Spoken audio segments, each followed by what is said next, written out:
जिसे हिंदी में पाचन तंत्र भी कहा जाता है, अंगों का एक जटिल नेटवर्क है जो भोजन को उसके सरलतम रूपों में तोड़ने, पोषक तत्वों को अवशोषित करने और अपशिष्ट को बाहर निकालने के लिए जिम्मेदार है।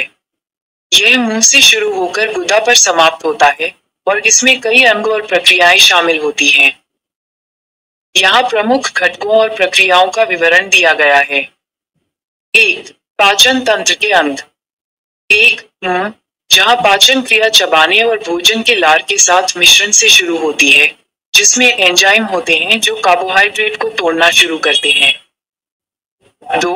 ग्रासनली, एक मांसपेशीय नली जो भोजन को मुंह से पेट तक क्रमाकुचन, लहर जैसी मांसपेशीय संकुचन के माध्यम से पहुंचाती है। 3. आमाशय, एक पेशीय थैली जो भोजन को मथती है और उसे आमाशय रस, जिसमें हाइड्रोक्लोरिक एसिड और एंजाइम होते हैं, के साथ मिलाकर प्रोटीन को तोड़ती है। 4. छोटी आंत, पोषक तत्वों के अवशोषण का प्राथमिक स्थल। यह अग्न्याशय से पाचक रस और यकृत से पित्त प्राप्त करती है, जो कार्बोहाइड्रेट, प्रोटीन और वसा को तोड़ने में मदद करते हैं। 5. बड़ी आंत, शेष अपचित पदार्थ से पानी और इलेक्ट्रोलाइट्स को अवशोषित करती है, जिससे मल बनता है। 6. मलाशय, मलत्याग से पहले मल को संग्रहित करता है। 7. गुदा, वह द्वार जिसके माध्यम से मल शरीर से बाहर निकाला जाता है।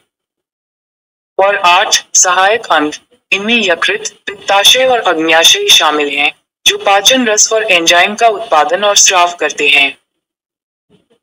2. पाचन प्रक्रियाएं। 1. अंतर्ग्रहण, भोजन को मुंह के माध्यम से शरीर में ले जाना।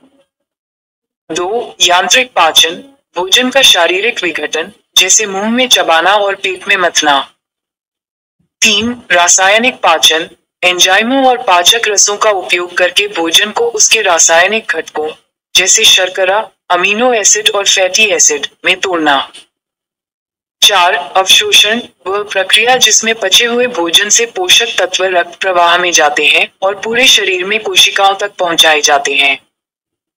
और 5. निष्कासन, गुदा के माध्यम से शरीर से अपचित अपशिष्ट, मल, को बाहर निकालना।